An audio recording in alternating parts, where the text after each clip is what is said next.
오늘 시그널 픽에서는 매월 만나고 있는 분입니다. 이준석 의원과 함께하겠습니다. 어서 오세요. 네, 안녕하세요. 예, 어제 대통령이 깜짝 인사가 있었습니다. 네. 뭐 대통령실에서도 일부만 아는 인사였다라고 하니까 깜짝이 맞을 것 같은데 김용현 대통령 경호처장을 국방부 장관으로 보내고 신원식 장관은 국가안보실장으로 내정하는 인사였는데요. 어떻게 평가를 하시나요? 글쎄요, 저는 뭐 신원식 장군부터 잘 알지만은 네. 뭐 신원식 의원이 뭐 사실 굉장히 유능한 군인이었던 건 맞고, 하지만 지금 시점에서 정치 입문하고 또 그리고 장관직을 지내는 과정에서 국민들한테 좀 피로가 누적된 부분도 있긴 있습니다. 예. 왜냐하면 예전에 야인 시절이어야 될까요? 장군 그만두고 이제 밖에서 이제 집회나 이런 거 하시면서 네. 우리 붕짜자 붕짜 논란이라든지 이런 거 그랬죠. 예, 다 기억나는데 네. 그래서 좀 대중적으로 이미지가 좀 그렇게 돼버렸어요. 그래서 좀 이번 타이밍에 이렇게 갑자기 안보실장으로 이렇게 영전하게 되면서 국민들한테 회전문 인사처럼 비춰질까 약간 우려입니다. 예. 김용현 처장은 어떤가요? 원래도 이제 언젠가는 국방부 장관 할 것 같다 이런 얘기는 있었는데 예. 좀 어제 바로 발표가 됐었거든요. 근데 경호실장이라고 하는 직위는 원래 뭐 경호처장이라는 자리는 네. 원래 대통령의 최측근 자리이고, 어떤 정권이든지 경호처 인사들이 주목받으면은 그 정권은 이제 권력 누수를 막기 위해서 이제 경호처를 붙든다라는 얘기가 있는 거거든요. 네. 우리가 잘 아는 것처럼 뭐 박정희 대통령 때도 정권의 마지막에 가면은 경호처가 경호실이 나머지 모든 부처와 모든 사람들을 가리면서 그에 따른 권력 갈등 때문에 박정희 정권이 나중에 11.19로 무너지는 상황이 생겼다. 이게 예. 다 알고 있는 거잖아요.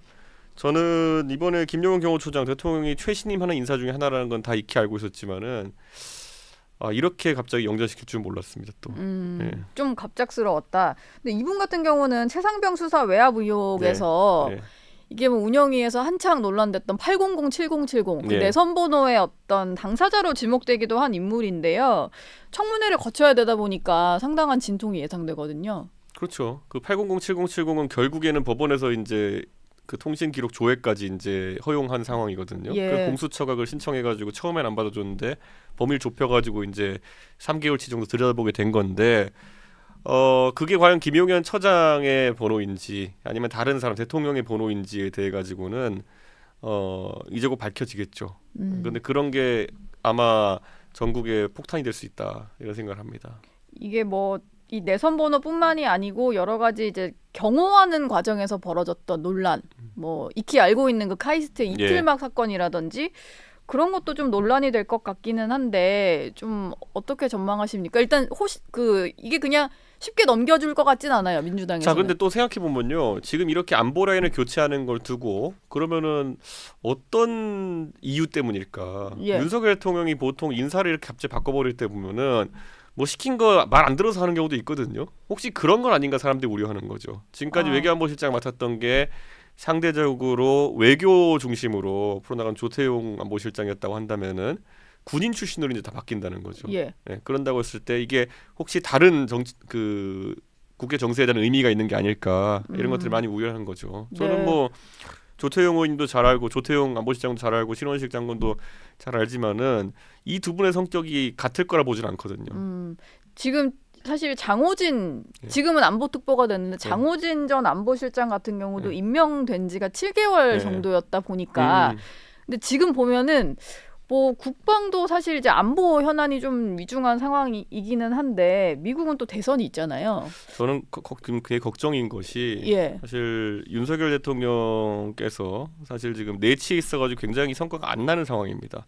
그러다 보니까 굉장히 이제 외교적으로 무리수를 두려고 하는 것들이 아닐까라는 생각들을 지금 하고 있거든요. 여의도 정가에서는 그런 게 지금 좀 파다합니다. 결국엔 대통령이 거부권을 통해 가지고 전국을 지금 뭐 호각으로 이끌어가는 것처럼 보이지만은 한편으로는 민주당이 하고 싶은 거 못하게 하는 것 한 가지지만 본인이 하고 싶은 것도 못하는 상황이에요. 둘 다 안 되는 상황. 그렇죠. 이 거부권 이렇게 쓰면서 뭐 협의로 법안 통과시켜달라고 할 수는 없겠지 않습니까? 그러다 보니까 그러면 거부권의 영향을 받지 않고 대통령이 뭔가 할 수 있는 것은 외치의 영역이다. 외교와 군을 다루는 영역이다. 네. 그런데 사실 외교와 군에 있어서의 상태 변경을 꾀하는 것이라고 하면은 불안할 수밖에 없죠. 네. 지금 갑자기 대통령이 신원식 장군을 안보실장에 임명하면서 뭐 대북 화해 제스처를 할 것 같나요? 절대 아니겠죠. 아무래도. 네, 절대 아니잖아요. 그럼 이 변화가 어떤 방향일지에 대해 가지고 사람들이 조금씩 넘겨짚으면서 이제 좀 의구심을 갖는 거죠. 조금 더 이제 대북 메시지를 강경하게 내면서 조금 이렇게 그 윤석열 대통령 통치 스타일이 좀 그 방향으로 흐르지 않겠냐, 뭐 이런 생각도 드는 것 같고요. 그렇죠. 그런 메시지가 이제 사실 계속 중심에 나오면서 저는 윤석열 정권에서 계속 이제 치트키를 쓰려고 하는 거거든요. 그러니까 뭐냐면은 지금 보수 지지층에게 소구하기 위해 가지고 그냥 때가 되면은 뭐 중국 한번 이제 자극하고 이런 것들 이런 거 하면은 이제 또 보수층의 반응이 좀 있거든요. 북한이나 중국을 겨냥한 메시지를 내면서 북한 자극하고 중국 자극하고 이게 먼저 북한이 도발하는 부분도 상당히 있지만은 이런 게 있습니다. 우리의 대응 수위를 어떻게 조절하느냐에 따라 가지고 그게 이제 상황을 격상시키기도 하는 거거든요. 그래서 저는 북한과 그리고 중국과의 관계 속에서 그런 어떤 격상, 위험의 격상이라는 것이 일어나지 않기를 기대하는 거죠. 어느 정도. 알겠습니다. 아무래도 김용현 차장 장관 후보자 청문회 과정에서는 최상병 특검 얘기 많이 나올 것 같은데요. 이준석 의원이 얼마 전에 최상병 특검법과 관련해서 한동훈 국민의힘 대표를 술 안 먹는 윤석열이다 이렇게 비유를 했었는데요. 이게 제3자 추천 방식 특검법 제대로 뭐 발의도 안 하고 좀 뭉개는 것 같아서 이런 말을 하신 거죠? 윤석열 대통령과 차별화를 하겠다는데 별로 달라지는 게 없잖아요. 그래서 저는 한 가지 궁금한 게요. 그 한동훈 대표 지지하는 분들 같은 경우에는 술 안 먹는 윤석열이라 그러면 좋아할까요, 싫어할까요? 싫어하지 않을까요? 윤석열이 욕이에요? 욕은 아니지만 싫어할 것 같은데요? 대통령실은 좋아할까요, 싫어할까요? 거기도 싫어하겠죠. 윤석열 대통령실한테 윤석열이 욕이에요? 근데 일단 둘을 비교하는 것 자체가 뭐 다른 사람이니까. 저는 이 반응 보면 되게 재밌는 게 이게 보니까 둘 다 기분 나쁜. 그러니까 윤석열 대통령 비슷하다 그랬을 때 왜 싫어하지 이런 거. 그러네요. 이게 여당 대표 불경스러운 거 아닌가요? 그러네요. 근데 그래서 한동훈 대표가 좀 어떻게 했어야 된다고 봅니까? 지금은 조금 발을 빼려는 걸로 보이세요? 지금이야 뭐 가장 이제 비겁한 형태로 발을 빼려고 하는 거죠. 뭐 측근들 통해서 조금씩 군불 피우고 뭐 의원들이 반대해서 못한다 이런 거 이제 하려고 하는 건데 뭐 이렇게 휘둘리기 시작하면 이제 계속 그러면 또 모든 사안에 대해서 의원들 말 들을 건가요? 그건 또 아니잖아요.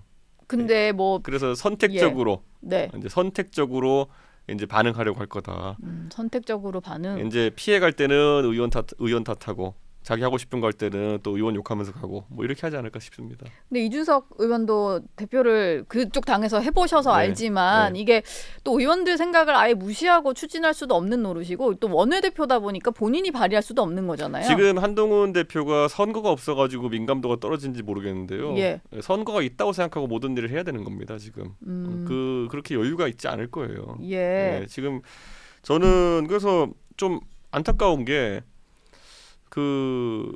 이 한동훈 대표 지지층이라는 사람들이 어차피 보니까 예전에 다 윤석열 대통령 지지층이고 예전에 이준석이 윤석열 대통령한테 뭐라 할 때는 또 이준석 욕하다가 지금 한동훈 대표가 뭐 윤석열 대통령 각 세우는 것 같으니까 윤석열 대통령 욕하고 뭐 이렇게 왔다 갔다 하는 분들이거든요. 사실 한동훈 대표가 그 잡으려고 했던 포지션이라는 게 과거 이준석 포지션이었습니다. 그러니까 지금 와서 그러니까 혹시 그런 지금 생각 변화가 있으신 분 있으면은 별다른 그런 뭐 자기 합리화할 게 아니라 내가 왜 이렇게 나는 상황에 따라 말이 바뀌지? 라는 걸 가슴에 손을 얹고 생각해봤으면 좋겠습니다. 예전에 이준석 대표가 다 하려고 했던 걸 하고 있는 사람이 한동훈 대표다. 여의도 연구원 개혁한다고 누가 먼저 얘기했습니까? 제가 얘기했죠. 그걸 혁신이 한다 그랬더니만은 윤석열 대통령이 혁신이 왜 하냐고 난리쳤죠. 그런데 그때 그러면 윤석열 대통령 편 들어가지고 이준석 조지로 달려들던 사람들이 조지단 표준어입니다. 항상 얘기하지만. 근데 조지로 달려드는 사람들이 지금 이제 한동훈 대표 역성 들면서 윤석열 대통령 까는 거는 모순이죠. 모순이다. 근데 뭐 그런 얘기가 있었습니다. 그러니까 이렇게 제가 말씀드릴게요. 한동훈 대표가 차별화를 하든지 아니면은 독자적인 정치 세력을 성장하기 위해서는 되게 안타깝게도 이준석이 했던 많은 말들을 실천해야 될 겁니다. 이준석이 했던 말들을.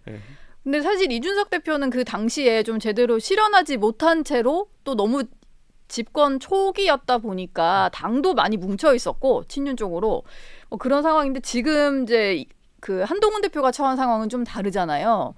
어떻게 보시면은 뭔가 상황만 변했을 뿐이고 이제 하려는 대표의 어떤 이제 방향은 비슷한데 한동훈 대표는 좀 가능해 보이기도 한 상황이라 이걸 또 그래서 부러워서 그러는 거 아니냐 이런 지적을 하는 분들도 있었거든요. 선거 진 당대표를 왜 제가 부러워하겠습니까? 네. 그거는 이제 그런 프레임 잡으려면은 계속 저도 그러면은 반박해가지고 술 안 먹는 윤석열부터 얘기할 수밖에 없으니까 이 되로 주고 말로 받는 거 계속 하실 거면은 그렇게는 좋은데 저는 제일 제가 좀 안타깝게 생각하는 게 우리 지난번에도 그 장해찬 전 최고위원에게 한동훈 그 위원장이 예전에 비대위원장 시절에 대응을 부탁하면 대응 사주라고 제가 얘기했잖아요. 예. 그러니까 이준석 좀 까달라고 이제 사진 같은 거 보내주고 이렇게 했다는 게 이제 장해찬 전 최고위원의 증언으로 드러난 건데 네. 이번에도 보면은 그 부럽다라는 소리 이준석이 한동훈 부러워해서 그런다는 얘기를 4명이 동시에 얘기했어요. 예. 4명이나 했습니까? 예. 그래서 그 본인 입으로 얘기해라 할 거면은 네. 예, 그렇게 해서 정치 못한다. 계속 남한테 뭐 이렇게 찔러가지고 이렇게 좀 되치게 해달라 이런 식으로 해가지고는 그거 되게 안 좋은 버릇입니다. 그것 그 부럽다라는 해석을 내놓은 것도 역시 한동훈 대표의 어떤 의중을 받은 사람들이 했다 이렇게 보시는 거죠. 뭐 그 4명이 한 집에 사나요? 그 4명이 갑자기 왜 똑같은 얘기를 하나요? 그러니까 네. 예. 뭐 그렇긴 합니다. 네.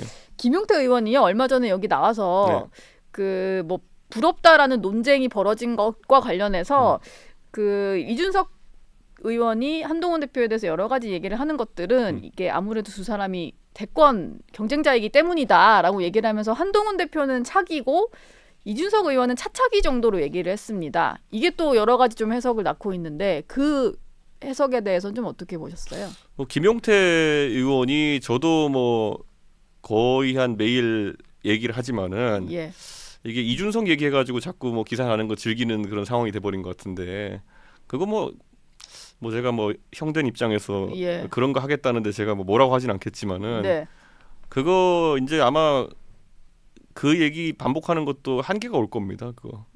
예. 다른 메시지를 좀 낼 필요가 있다. 아니요, 그것보다도 이제 이런 거잖아요. 예. 한동훈 대표 입장에서 지금 뭐 대선 얘기하려면은 우선 성과를 내야 되는 상황이거든요. 그런데 그 승리의 성과 없이는 아마 그거는 영원히 그거는 좀 뭐 수치에만 그치는 그런 상황이 될 것이다. 예. 뭐 이런 거거든요. 혹시 선거 진 당대표가 대선 가는 거 본 적 있습니까? 없습니다. 뭐 중간에 아마 지방선거가 있을 텐데 뭐 그런 선거 결과라든지 어쨌든 성과를 낼 필요가 있다 이렇게 보시는군요. 지방선거 전에 본인이 그만둬야 되는 상황이 올 텐데. 네, 그건 그러네요. 예, 그러니까 뭐 성과가 없잖아요, 그러면은. 예. 알겠습니다. 성과라고 하면 아무래도 이제 대통령과의 약간의 차별화를 두고 있는 부분이 여러 가지가 있어서 여기서 좀 어떤 지금 메시지를 많은 언론들이 낼까? 지금 일부러 쉬쉬하고 있지만 예를 들어서 뭐 한동훈 법무부 장관 시절에 엘리엇이랑 소송 걸어가지고 500억 날리고 이런 거 그런 거 다 이제 나올 거 아닙니까 그런 거. 예, 그거 다들 소송하면 뭐 질 거라고 얘기했는데 이길 수 있다고 가가지고 소송비로 얼마 썼는지 한번 들여다볼까요? 뭐 이런 거. 예. 알겠습니다. 제3자 추천 특검법도 아마 야당에서는 계속 공격 포인트로 삼지 않을까 싶습니다. 실제로 이제 최상병 특검법이 계속 거부권 행사하고 뭐 재표결하고 이게 반복이 되다 보니까 그럼 정말 논의를 해보자 이런 의미인 것 같은데 개혁신당의 천하람 원내대표가 한동훈 대표가 제안했던 이제 대법원장이 추천하는 특검법 이걸 국민의힘이 안 하니까 개혁신당이라도 하겠다 이런 얘기를 한 것 같아요. 지금 뭐 추진하고 있는 상황인가요? 이게 진짜 웃긴 거거든요. 한동훈 대표가 그 전당대회에 나가면서 공약 비슷하게 얘기한 거거든요. 내가 대표되면은 제3자 특검법을 발의해가지고 이거 최상병 특검법 처리하겠다 해놓고는 본인이 이제 그냥 현직 의원이 아니더라도 자당 의원들한테 뭐 비서실장부터 해서 다 있으니까 이거 발의합시다 얘기하면 되는 거거든요. 근데 이걸 왜 안 합니까? 적어도 이런 부분에서는 자기 머리를 자기가 깎아야 되는데 왜 이런 상황이 발생하는지 모르겠습니다. 그냥 제가 계속 이제 생각하는 게 표를 공짜로 이렇게 생각하고 그냥 아무 말이나 하고 나중에 그냥 까먹는 게 버릇이 된 것 같아요. 우리 잘 알지만은 목련 입히면 어쩌고 했던 것도 지금 어떻게 됐습니까? 예. 그거 다 운동권 청산한다고 했던 거 어떻게 했습니까? 운동권 청산은 이재명이 했죠 오히려. 그렇죠. 예. 물갈이를 통해서 전대협을 날리고 그렇게 다 갈았죠. 그다음에 그 솔직히 말하면은 한동훈 대표 입장에서는 모르겠어요. 저는 자꾸 이렇게 뭐 우리나라 옛날 말해 보면 공짜 좋아하면은 진짜 안 좋은 일이 생기다는 얘기도 있는데 네. 이런 식으로 자꾸 공짜로 무슨 자꾸 말만 해놓고 그냥 사라지는 그런 상황이 안 생겼으면 좋겠어요. 말을 계속 뱉어놓고는 조금 상황이 바뀌었다고 하면서 조금씩 말을 바꾸면서 번복은 아니라고 하지만 사실상 번복하는 이게 좀 반복된다 이렇게 보시는군요. 그러니까 저는 그 두 가지가 굉장히 큰 문제가 될 겁니다. 아까 말했듯이 예. 지금까지 벌써 내놓은 공약 비슷한 것들에 대해서 왜 하나도 실천이 안 되냐가 1이고 2 같은 경우에는 저는 뭘 하려고 했으나 성과가 안 좋았던 거. 우리가 법무부 장관이나 아니면 검사 시절로 돌아가 보면 이제 결과대항에서 나오고 있잖아요. 네. 뭐 그때는 잘했지만은 양승태 대법원장 같은 경우에 뭐 46가지 혐의로 기소했는데 무죄나고 예. 사람 인생 하나 절단난 거 아닙니까? 네. 뭐 그런 것들을 계속 봤을 때 그리고 뭐 이재명 대표도 구속시킨다고 했는데 막 본인이 가가지고 변호를 한 다음에 구속 안 됐잖아요. 뭐 이런 것들 보면은 좀 제가 봤을 때는 이게 확실히 앞서 나가는 것에 뒤에 따라오는 결과물이 좀 애매한 경우가 있다. 예. 그런 생각입니다. 말에 비해서 결과가 좀 없다. 뭐 이런 말씀이신 것 같고 그래서 개혁신당에서는 이 제3자 추천 특검법을 먼저 발의를 하실 계획이신 거예요? 국민의힘이 안 하니까 우리가 하겠다. 뭐 이런 건가요? 저희가 계속 고민인 게 저희가 발의는 할 수 있는데 그러면 또 끄트머리 트집을 잡을 것 같아요. 예를 들어서 뭐 누가 추천하는지는 오케이 됐는데 뭐 독소 조항이 뭐가 있다 이러면서 또 이제 계속 이렇게 그 법안은 우리가 생각하는 게 아니다 이런 식으로. 그러니까 이게 사실 웃긴 거죠. 본인이 얘기한 걸 왜 남이 발의해 줍니까? 예. 그래서 제가 천하람 대표한테 언제든지 할 수 있게 준비는 하자. 근데 이거 좀 웃긴 거다 이거는. 그런 얘기합니다. 분위기를 좀 봐야 되겠군요. 지금은 이제 김경수 전 지사의 복권을 두고 한동훈 대표와 대통령실 간에 약간의 좀 그 논란이 벌어진 것 같은데 일단 한동훈 대표는 직접적으로 말은 하지 않고 좀 지켜보자라는 정도입니다. 근데 지금 뭐 복권은 할 걸로 보이거든요. 여기서 한동훈 대표가 본인은 말을 아끼고 또 뒤에 측근을 통해서 확실한 반대 의사를 이제 계속 밝힌 부분 이거는 어떤 의도를 갖고 했다고 봐야 될까요? 그러니까 정치는 아까 이제 상황이 바뀌어서 한동훈 대표가 뭘 할 수 있지 모른다 그랬잖아요. 예. 어떤 의미에서 한동훈 법무부 장관은 과거에 이미 윤석열 대통령과 동체였어요. 그 당시에 김경수 사면할 때는 뭐 화합을 위해서 한다라고 본인이 발표한 거 아닙니까? 당시 법무부 장관이 본인이 입으로 발표했어요. 예. 근데 화합을 위해서 사면은 되고 복권은 안 된다. 이 논리를 기적의 논리죠. 이거 만약 계속 얘기하면은. 근데 또 그런 거죠. 그 당시에 발표는 내가 장관이니까 했지만 어쨌든 나는 반대를 했다. 그 당시 사면도 반대했다. 뭐 이런 논리를 펴고 있는 것 같아요. 그러면 공직자가 할 수 있는 게 옷 벗고 던지는 거인데 그거라도 했었어요. 그게 그렇게 부당하다 생각했으면은. 예. 그러니까 저는 그런 게 참 희한한 거죠. 계속 공무원으로 살았으면은 사실 임명권자가 이렇게 해서 했다라고 하면서 계속 입장 바꿔도 사실 상관없죠. 네. 그런데 정치를 하겠다 선언한 순간 과거의 입장에 대한 확실한 정리가 필요한 거거든요. 사면은 안 되고 사면은 되고 왜 복권은 안 되냐. 예. 지금 그리고 한동훈 대표 주변에서 좀 벌어지는 상황이 이게 좀 반복인 것 같은데 대통령실에 내가 어떤 의사를 전달했다 이런 것들이 측근을 통해서 계속 좀 뒤늦게 공개가 되고 있어요. 근데 대통령실 입장에서는 사실 여당 대표와 대통령실 간의 물밑에서 논의한 내용이 다 공개되길 바라진 않을 것 같은데 이런 한동훈 스타일이 조금 생경하기도 하고 어찌 보면 이것 때문에 좀 갈등 벌어질까 봐 좀 우려하기도 하고 이런 것 같거든요. 이런 스타일은 좀 어떻게 보세요? 이렇게 제가 말씀드릴게요. 제가 대표할 때도 그렇고 지금도 그렇고 저는 익명 인터뷰 절대 안 하거든요. 익명으로 제가 뭐 말해야 될 것 같으면 아예 그냥 하지 않겠다. 언론인과 얘기해 익명으로 내도 괜찮겠으면 그냥 제 이름 내세요 이렇게 얘기하거든요. 측근 통해서도? 측근발 안 하려고 제가 이제 측근발 제 측근발로 나온 인터뷰 거의 없습니다. 가끔 뭐 흘러나오는데 어떤 경로 나오는지 모르겠지만은 그런데 한동훈 대표가 이미 본인의 전략 전술은 어쨌든 장기찬 전 최고위원 같은 메신저를 써가지고 이것저것 흘리는 것이었다는 게 백일하에 드러난 것이고 근데 그 스타일이라는 게 보통 법조 취재에서는 통할지 모르겠으나 검찰 핵심 관계자로 해서 뭐 이렇게 하고 하는 게 될지 모르겠으나 정치에서는 그렇게 할 수 없을 겁니다. 해서도 안 되고요. 근데 그걸 하고 있는 겁니다 지금. 실명으로 할 거면 실명으로 하고 좀 드러나게 해야 된다. 정말 문제 제기할 게 있으면 주변을 이렇게 움직여서 여론을 만들 게 아니라 본인이 해야 된다 이렇게 보시는군요. 원래 본인의 이름을 가리려는 모든 시도는 안 좋은 의도가 있는 겁니다. 잘 보시면은 만약에 기자가 기사를 썼다. 근데 본인 이름이 아니라 다른 사람 이름 바이라인 낸다. 그거는 사실 저는 비겁한 거라 보거든요. 그렇죠. 정말 가끔이지만 약간 취재원 보호 차원에서 그럴 수는 있는데 에이, 비겁한 거죠 그거는. 예. 예. 뭐 부장이 쓰고 밑에 시켜가지고 다른 사람 바이라인 달아서 내보내고 비겁한 거죠. 취재원 보호 차원인데도 비겁하다고 비겁하다 봅니다 저는. 예. 아니 대한민국에 뭐 그렇게 취재원이 그렇게 그거 바이라인 맡긴다고 해서 노정되겠습니까? 그 말은 이미 특정 기자와 결부된 취재원이 있다는 것을 시인하는 것인데 예. 저는 그거는 좀 아니라 생각하고 저는 그거 외에도 보면은 대포차 어떤 사람이 씁니까? 내 차의 행적을 들키지 않고 무슨 일을 하고 싶은 사람이 쓰는 거 아닙니까? 예. 뭐 안 좋은 의도가 있는 거죠. 숨겨야 될 게 있는 사람들이 뭐 쓰죠. 대포폰 누가 씁니까? 예. 내가 통화하는 내역이 노출되면 안 되는 사람들이 쓰는 거 아닙니까? 네. 그러니까 대포차, 대포폰 같은 스타일의 정치를 하겠다 그러면 나쁜 정치인이죠. 익명을 통해서 나오는 뭐 한동훈 측 이런 보도 자체를 거의 대포차, 대포폰 수준의 정치다. 저는 모든 형태의 익명 정치는 그런 목적이 있다. 예전에 보면 대통령실 무슨 핵심 관계자 예전에 이동관 그 대변인 때부터 옛날에 이명박 정부 때 예. 그때 청핵관이란 말이 처음 나온 거 아닙니까? 청와대 핵심 관계자. 예. 청핵관. 예. 그러네요. 뭐 핵관, 고관 뭐 이런 거 있는데 어떤 분은 핵관을 제가 만든다는 줄 아시는데 원래 이명박 정부의 청핵관으로 시작된 단어입니다. 네, 그냥 앞 글자가 바뀐 거네요. 그러니까요. 그런데 그 윤핵관이라는 단어도 왜 등장했냐면요.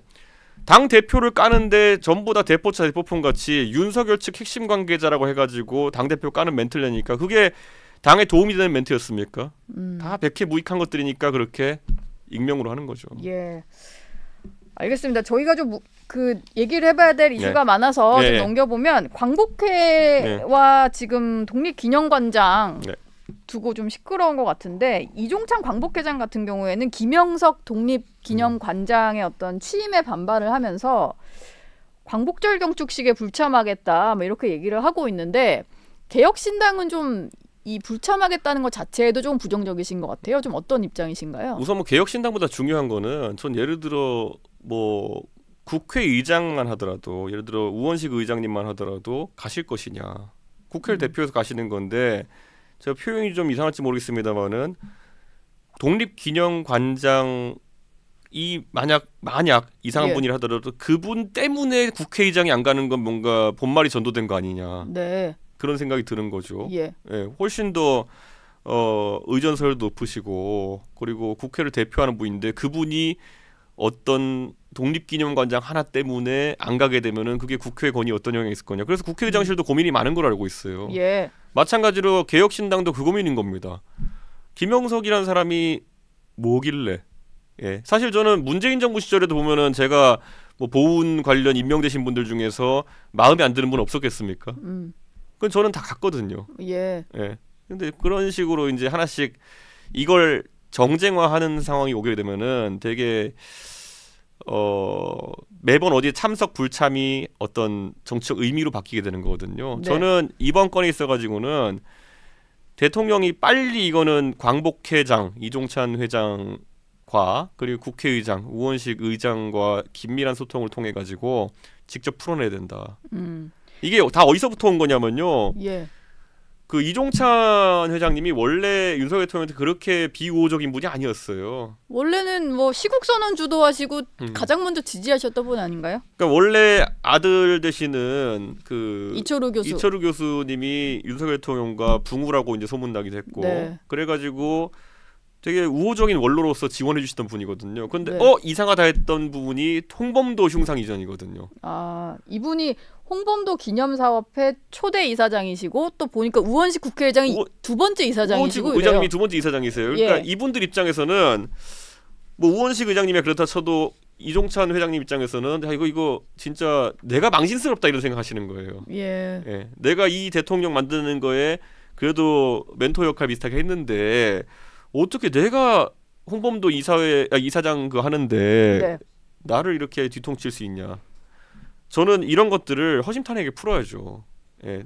홍범도 흉상 이전하면서 이종찬 회장과 상의를 안 했다? 홍범도 기념사업회 이사장을 지내셨던 분과 그것도 절차적으로 문제 있는 겁니다. 그러면 이준석 의원이 보시기에는 지금 김영석 관장만의 문제라기보다는 홍범도 흉상 이전부터 꼬였던 관계가 지금 좀 폭발했다 이렇게 보시는군요. 그렇죠. 그래서 저는 김영석 관장이라는 분의 지금까지의 드러난 언행으로 보면 이분이 어떤 부분에서 비판받는지 잘 알 것 같고요. 예. 뉴라이트로 분류하겠다는 분이 있으면 뭐 모르겠는데 굳이 이분을 평가하자면 이분보다 농도 짙은 분들이 지금 용산에 더 많습니다. 예. 농도가 한 100배 정도 되는 분들이 용산에 많거든요. 그래서 저는 이분에 대한 것보다도 정권 전체가 지금 약간 그런 방향으로 가고 있는 게 아니냐는 의구심을 이종찬 회장이 지우지 못하시는 것 같습니다. 어제 김명석 관장이 기자회견한 거 보면 식민지배 옹호한 적이 없다라고 적극적으로 해명을 좀 하기는 했어요. 그리고 건국절 논란이라는 것 자체가 또 학계에서 보기에는 이게 무조건 건국절을 뭐 1948년으로 하는 건 문제라기보다는 뭐 논의할 필요 있다 이런 정도 얘기도 나오긴 하잖아요. 저는 근데 이런 게 있어요. 저는 이 건국절 논란도 그렇고 이 보수가 어떻게 정권을 잃느냐에 아주 표준화된 방법론이 생기는 것 같아요. 네. 박근혜 정부 때 생각해 보시면요. 2015년에 그러니까 13, 14, 15니까 3년 차에 갑자기 능동적으로 뭘 터뜨리냐면요. 국정교과서 논란이 터져요. 그래가지고 그때 뭐 교학사 무슨 뭐 교과서 이렇게 해가지고 집필진을 뭐 공개하지 않겠다. 예. 황우여 교육부 장관이 나와가지고 집필진이 있는데 공개는 못하겠다. 예, 뭐 이런 식으로 하고 우스꽝스러운 꼴이 나왔거든요. 네. 그게 왜 그러냐면요. 자꾸 대통령 옆에 속살거리는 사람들이 있는 겁니다. 지금 당신이 정치적 위기를 겪는 이유는 당신은 정말 천하의 성군인데 이 좌파 애들이 교과서를 통해서 아니면 역사 의식을 젊은 사람들을 잘못 교육시켜 가지고 이게 지금 우리가 밀리는 거니까 역사 전쟁을 해야 된다. 이게 왜 그러냐면 뉴라이트라는 사람들이 본질적으로 왼쪽에 있다가 넘어와 가지고 굉장히 이제 오히려 뿌리가 약하니까 세게 하는 분들이거든요. 예. 그러니까 이분들이 젊을 때 그런 거 왼쪽 갔다 오른쪽 갔다 뭐 했겠어요. 그러니까 역사 문제밖에 건드릴 게 없는 거죠. 그러니까 이런 분들이 계속 세게 하는 거를 보수가 왜 이분들 말에 그렇게 쫓아다니며 다니냐면 보수는 역사적으로 원래 실적의 보수가 돼야 되는 거거든요. 산업화의 실적, 경제 발전의 실적 이런 걸 바탕으로 국민의 삶을 낫게 하는 거로 평가해야 되는 거지. 그러니까 이건 그리고 박근혜 정부 때보다 더 한심한 게 뭐냐면 박근혜 정부 때 그 역사교과 논리가 뭐였냐면요. 2030이 보수를 싫어하니까 역사 전쟁을 일으켜가지고 여기를 의식화해야 된다 이거거든요. 예. 지금 윤석열 제일 싫어하는 건 40대 50대예요. 이분들은 교과서도 볼 일도 없고요. 역사를 다시 배울 생각도 없고요. 그다지 역사 때문에 윤석열 싫어하는 것도 아니에요. 그런데 여기서 갑자기 무슨 이 역사를 바로 세워가지고 뭐 네.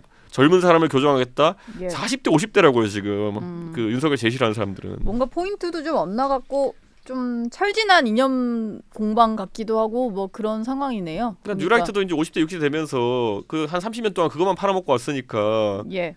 그렇게 돼서도 지금 이것만 계속 팔아먹으려고 하는 거죠.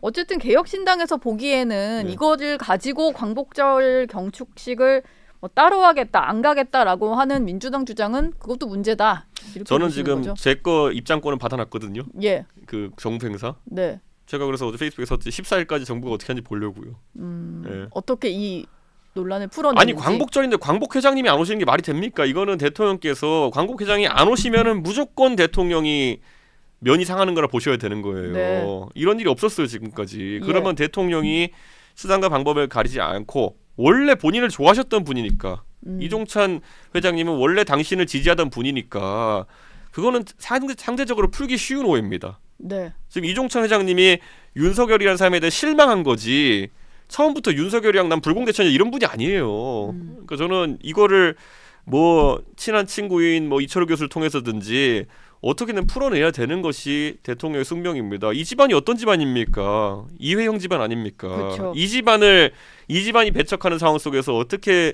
독립운동을 평가하고 광복절 행사를 진행한단 말입니까? 저는.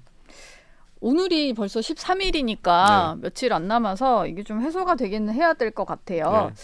개혁신당 얘기로도 좀 넘어가 네. 보겠습니다. 허은하 개혁신당 대표가 얼마 전에 조국 대표와 만나서 소수정당의 공동교섭단체 구성 이 부분을 논의를 했는데 일단 뭐 소수당 입장에서는 교섭단체가 되는 게 중요할 것 같기는 해요. 네. 근데 조국당과의 어떤 공동전선을 형성하는 거냐 뭐 이런 해석이 나왔거든요. 그 교섭단체를 했을 때는 여러 가지가 이제 주어지는데 뭐 교섭단체 했을 때 정당 보조금이 늘어나는데 이렇게 여러 정당이 연합한 교섭단체 같은 경우에는 정당 보조금은 늘어나지 않습니다. 예. 그럼 나머지 그 상임위마다 간사를 이제 지정해서 국회 일정을 이제 조율할 수 있는 게 하나 있고 두 번째로는 이제 교섭단체로서 뭐 수석 전문위원 배정할 수 있는 것들. 네. 상임위원장 한 자리 정도 뭐 이렇게 가능하거든요. 예. 저는 그것의 실익이 뭔지 저희가 따져봐야겠죠. 저희가 조국혁신당과는 정책 지향이 제가 확인해 보니까 좀 다른 부분이 많고 네. 특히 현안에 대한 이견들이 조금 있거든요. 최상병이나 아니면은 윤석열 정부에 대한 어떤 잘못을 지적하는 부분에서는 저희가 생각이 잘 맞는 부분이 좀 있고요. 다만 정책 면에서는 저희가 안 맞는 부분이 있기 때문에 네. 무엇을 같이 하고 무엇을 같이 할 수 없겠느냐가 명확해야 되는 거거든요. 저는 그런 부분이 있어가지고 아직까지는 가능성을 좀 낮게 봅니다. 뭔가 조국 혁신당과 같이 갈 가능성이 현재로서는 그렇게 높지 않다. 그렇게 실과 이익이 아직까지 평가되지 않았어요. 예. 네, 그러니까 저희 내부도 이런 얘기 아직 하지 않았고요. 그래서 아직까지는 멀어 보입니다. 그런 게. 지금 국민의힘 같은 경우는 내부에서 조혜진 전 의원이라든지 네. 김재원 최고위원 이런 분이 네. 진로를 좀 진지하게 고민을 해야 된다라거나 조혜진 전 의원 이런 얘기까지 했습니다. 개딸당 들러리라는 이미지가 고착화되기 전에 진로를 고민해라 이랬거든요. 이 지적은 좀 개딸당 들러리라는 표현에는 좀 어떤 느낌이 드셨어요? 뭐 조혜진 의원님은 뭐 저를 굉장히 아껴주시는 분이니까 악의는 전혀 없을 거라 생각하고요. 예. 그리고 뭐 저는 국민의힘의 팽배한 생각이 뭐냐면 개혁신당의 존재라는 것이 향후 지방선거나 이런 데에서 어떻게 작용할까에 대해 가지고 그냥 민감하게 보는 것 같습니다. 근데 제가 여기 대해서는 그냥 항상 대한민국에 오래 내려오는 그런 말들로 이렇게 아까 제가 뭐 공짜 조합 뭐다 이런 거로 했는데 예. 있을 때 잘해라. 있을 때 잘해라. 네. 그럼 이미 끝난 거네요? 있을 때 잘했어야죠. 예. 그러니까 그런 거는 지금 와가지고 아무리 뭐 조혜진 의원님이 거기에 책임 있는 건 전혀 아니니까 예. 조혜진 의원님한테 말씀드린 건 아니고요. 네. 있을 때 잘해라. 있을 때 잘했어야지. 네. 뭐 이런 얘기로 들립니다. 알겠습니다. 지금까지 이준석 개혁신당 의원과 얘기 나눴습니다. 오늘 고맙습니다. 네, 감사합니다.